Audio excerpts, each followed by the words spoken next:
అధిక వాణిజ్య విలువ ఉన్న పంట జీడి మామిడి. ఆంధ్రప్రదేశ్లోని కోస్తా తీర ప్రాంతంలో ఈ తోటలు విస్తారంగా సాగులో ఉన్నాయి. అయితే దిగుబడిలో మాత్రం తక్కువగా ఉంది. యాజమాన్యంలో నిర్లక్ష్యం, చీడపీడల నివారణ పట్ల అవగాహన లోపం వల్ల రైతులు ఆశించిన దిగుబడులు సాధించలేకపోతున్నారు. మేలైన యాజమాన్యం చేపడితే మంచి దిగుబడి సాధించే వీలుంది. ఇక ప్రస్తుతం పూత పిందె దశలో ఉన్న జీడి తోటల్లో చేపట్టాల్సిన యాజమాన్య సస్యరక్షణ చర్యల గురించి రైతులకు తెలియజేస్తున్నారు ఆముదాల వలస వ్యవసాయ పరిశోధనా స్థానం సీనియర్ శాస్త్రవేత్త చిట్టిబాబు.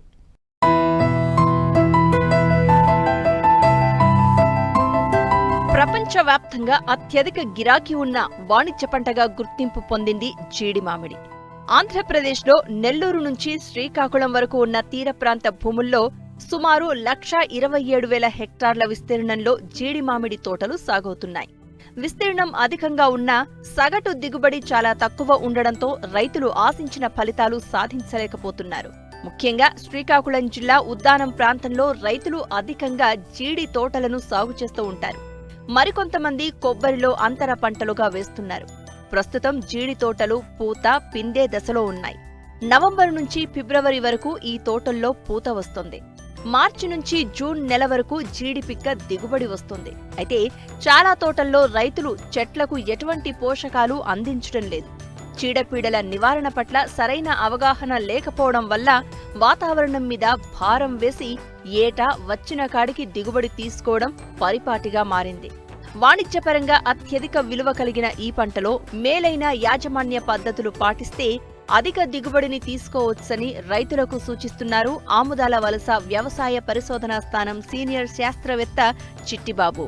శ్రీకాకుళం జిల్లా నుంచి నెల్లూరు జిల్లా వరకు కోస్తా తీర ప్రాంతం వెంబడి సుమారు 1,27,000 హెక్టార్లలో ఈ జీడి మామిడి అనేటువంటిది సాగవుతుంది. జనవరి ఫిబ్రవరి మాసాల నుంచి ఈ జీడి మామిడిలో పూత అనేటువంటిది ప్రారంభమవుతుంటుంది.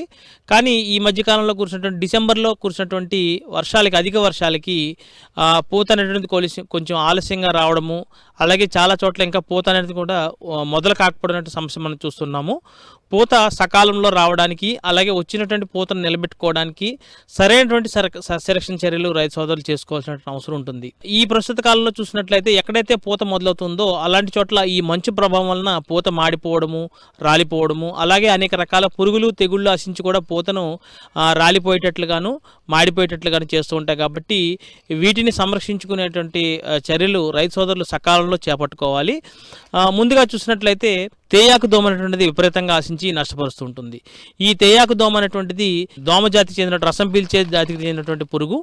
ఇది ఆశించినప్పుడు తల్లి పిల్ల పురుగులు ఇవి పంట మీద ఆశించి లేత చిగురుల్ని, అలాగే లేత కాండాన్ని, అలాగే పూ రెమ్మల నుంచి విపరీతంగా రసాన్ని పీల్చడం వల్ల ఏమవుతుందంటే ఈ చిగుర్లు కాయలు, అలాగే చిన్న చిన్న పూత ఏదైతే ఉందో ఇదంతా కూడా నల్లగా మాడిపోవడము, అలాగే లేత ఆకుల నుంచి చిగురుల నుంచి రసంలాగా అంటే జిగురు కారుతున్నట్లుగా మనకి కనిపిస్తున్నట్లుగా మనకి అనిపిస్తుంటుంది అనమాట.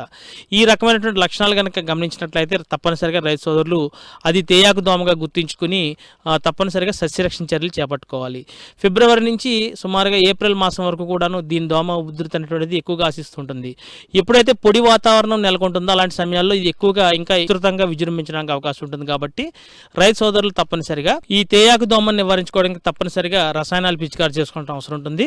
ఈ లాంబ్డా సహైలథిన్ అనేటువంటి మందు 0.6 మిల్లీలీటర్లు చొప్పున 1 లీటర్ నీటికి, లేదా ఎసిఫేట్ అనేటువంటి మందు 1.5 గ్రాములు చొప్పున లీటర్ నీటికి కానీ, లేదా ఇమిడాక్లోప్రిడ్ అనేటువంటి మందు 0.4 మిల్లీలీటర్లు చొప్పున 1 లీటర్ నీటికి కానీ కలిపి పిచికారి చేసుకున్నప్పుడు కొంతవరకు ఈ తేయాకు దోమ ఉధృతి అనేటువంటిది బాగా నివారించుకోవడానికి అవకాశం ఉంటుంది. అలాగే రెండవ దఫాగా కూడా అంటే మనకి ఫిబ్రవరి ఎండింగ్ నుంచి మార్చి మొదటి వారం వరకు కూడాను తప్పనిసరిగా ఈ లాంబ్డా సహైలథిన్ అనేటువంటి మందు మరో దఫాగా 0.6 మిల్లీలీటర్లు చొప్పున కానీ, లేదా ఎసిఫేట్ అనేటువంటి మందు 1.5 గ్రాముల చొప్పున కానీ, లేదా ప్రొఫెనోఫాస్ అనేటువంటి మందు లీటర్ నీటికి 2 మిల్లీలీటర్ల చొప్పున కానీ కలిపి పిచికారి చేసుకున్నప్పుడు ఈ పురుగు ఉధృతి నివారించుకోవడానికి అవకాశం ఉంటుంది. తీవ్ర స్థాయిలో కనుక ఈ పురుగు ఉధృతి గమనించినట్లయితే ప్రొఫెనోఫాస్ 2 మిల్లీలీటర్ చొప్పున లీటర్ నీటికి కలిపి పిచికారి చేసుకోవచ్చు, లేదా లాంబ్డా సహైలథిన్ అనేటువంటి మందు 1.2 మిల్లీలీటర్ల చొప్పున లీటర్ నీటికి కలిపి పిచికారి చేసుకున్నప్పుడు ఈ యొక్క తేయాకు దోమ ఉధృతి అనేది పూర్తిగా తగ్గించుకుని ఎక్కడైతే మనకి జిగురు కారడం కానీ, రెమ్మలు కానీ, ఆకులు కానీ, లేత చిగుర్లు కానీ, పూత కానీ నల్లగా మాడిపోకుండా మనం కాపాడుకోవడానికి అవకాశం లభిస్తుంది. అలాగే తామర పురుగులు ఈ చాలా వరకు కూడాను ఉష్ణోగ్రత పెరిగేటటువంటి సమయంలోన ఉదయం మంచు కురిచి సాయంత్రం అంటే మధ్యాహ్నం వేళ ప్రాంతాలలో ఎక్కువగా ఉష్ణోగ్రతలు పెరుగుతున్నటువంటి నేపథ్యంలో మనకి తామర పురుగుల ఉధృతి కూడా బాగా పెరుగుతూ ఉంటుంది. ఎప్పుడైతే పొడి వాతావరణం నెలకొంటుందో అలాంటి సమయాల్లో ఈ యొక్క తామర పురుగుల ఉధృతి కూడా బాగా విపరీతంగా పెరిగి లేత ఆకుల నుంచి చిగురుల నుంచి రసాన్ని పీల్చడం వలన ఆకులన్నీ కూడాను వెండి రంగులో మెరుస్తున్నట్లుగాను చిన్న చిన్న మచ్చలుగా ఉన్నట్లుగా కనిపిస్తుంటాయి. అలాగే పూత ఏదైతే ఉందో అది పూతంతా కూడా రాలిపోవడము, తర్వాత ఈ తామర పురుగులు స్రవించినటువంటి తీపి జిగురు పదార్థం వలన ఈ ఆకులన్నీ కూడాను నల్లగా మారిపోయి అంటే ఈ పైపెచ్చుగా మసిమంగు అనేటువంటిది ఏర్పడడం జరుగుతుంది. దీనివలన పంటకి కిరణజన సమీకరి జరక్క పూతంతా మాడిపోవడము, తర్వాత చిన్న చిన్న పిందెలు లాంటివి రాలిపోవడం అనేటువంటి సమస్య మనం చూస్తుంటాం. కాబట్టి రైతు సోదరులు తప్పనిసరిగా ఈ తామర పురుగులను నివారించుకోవడానికి ఎసిఫేట్ అనేటువంటి మందు 1.5 గ్రాముల చొప్పున కానీ, లేదా ఫిప్రోనిల్ అనేటువంటి మందు లీటర్ నీటికి 2 మిల్లీలీటర్ల చొప్పున కానీ, లేదా ఇమిడాక్లోప్రిడ్ అనేటువంటి మందు 0.4 గ్రాముల చొప్పున కానీ, లేదా ఎసిటామిప్రిడ్ అనేటువంటి మందు 0.4 గ్రాముల చొప్పున కానీ లీటర్ నీటికి కలిపి పిచికారి చేసుకున్నప్పుడు ఈ యొక్క తామర పురుగుల ఉధృతి మనం తగ్గించుకోవడానికి అవకాశం ఉంటుంది.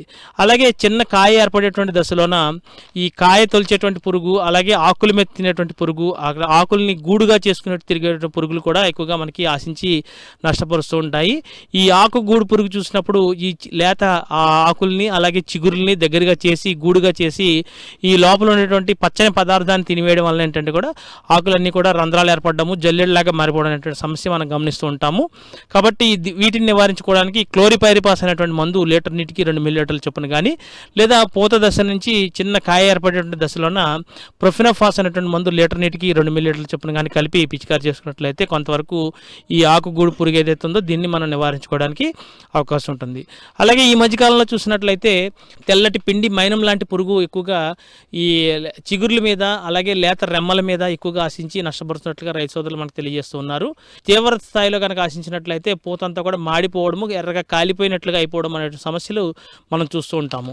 వీటిని నివారించుకోవడానికి కానీ పిండి నల్లిని పూర్తిగా నివారించుకోవడానికి వేప నూనె లీటర్ నీటికి 5 మిల్లీలీటర్ల చొప్పున కానీ, లేదా ప్రొఫినోఫాస్ అనేటువంటి మందు లీటర్ నీటికి 2 మిల్లీలీటర్ల చొప్పున కానీ కలిపి పిచికారి చేసుకున్నట్లయితే ఈ యొక్క పిండి నల్లి సమస్యను కూడా పూర్తిగా నివారించుకోవడానికి అవకాశం లభిస్తుంది. ఇంకా అలాగే చూసినట్లయితే 9-10 గంటల వరకు కూడా ఉదయం పూట మంచు ఎక్కువగా ఉంటుంది కాబట్టి ఆయా ప్రాంతాల్లో పెరిగేటువంటి జీడి తోటల్లోన ఎక్కువగా బూజు తెగుళ్ళు ఆశించడానికి అవకాశం లభిస్తుంది. కాబట్టి రైతు సోదరులు ఈ బూజు తెగుళ్ళను నివారించుకోవడానికి హెక్సాకనజోల్ అనేటువంటి మందు లీటర్ నీటికి 2 మిల్లీలీటర్ల చొప్పున కానీ, లేదా కార్బండజిమ్ అనేటువంటి మందుని లీటర్ నీటికి 2 గ్రాముల చొప్పున కానీ కలిపి పిచికారి చేసుకున్నట్లయితే ఈ యొక్క బూజు తెగుల్ని నివారించుకోవడానికి అవకాశం ఉంటుంది. అలాగే చాలా చోట్ల పోషక లోపాల వలన కూడా పూతా పిందె అనేటువంటిది రాలిపోతున్నట్లుగా మనకి రైతు సోదరులు తెలియజేస్తుంటారు. కాబట్టి పూతా పిందె కట్టేటువంటి సమయంలో అంటే పూత ఏర్పడేటువంటి సమయంలోన లేత చిగుర్లు ఏర్పడేటువంటి సమయంలోన తప్పనిసరిగా 13-0-45 అనేటువంటి మిశ్రమాన్ని, పోషక మిశ్రమాన్ని లీటర్ నీటికి 10 గ్రాముల చొప్పున కలిపి పిచికారి చేసుకున్నట్లయితే వచ్చినటువంటి పూత అంతా కూడా నిలబడడానికి, రాలిపోకుండా ఉండడానికి, అలాగే కొత్త చిగురు రావడానికి కూడా ఆస్కారం లభిస్తుంది. కాబట్టి రైతు సోదరులు ఈ 13-0-45 అనేటువంటి మిశ్రమాన్ని లీటర్ నీటికి 10 గ్రాముల చొప్పున కలిపి 15-20 రోజుల వ్యవధిలో 2-3 సార్లు పిచికారి చేసుకున్నట్లయితే ఈ పూత కాయ రాలిపోకుండా ఉండడానికి అవకాశం ఉంటుంది. అలాగే ఎక్కువ శాతం పువ్వులన్నీ కూడా కాయలుగా మారడానికి ఇది తోడ్పడుతుంది. కాబట్టి తప్పనిసరిగా రైతు సోదరులు ఈ మిశ్రమాన్ని పిచికారి చేసుకుని అలాగే ఇతర సస్యరక్షణ చర్యలు సకాలంలో చేపట్టుకున్నట్లయితే ఈ జీడి మామిడి తోటల్లో వచ్చేటువంటి పంట నష్టాన్ని నివారించుకుని అధిక దిగుబడులు పొందడానికి అలాగే నాణ్యమైనటువంటి ఆదాయాన్ని పొందడానికి అవకాశం లభిస్తుంది.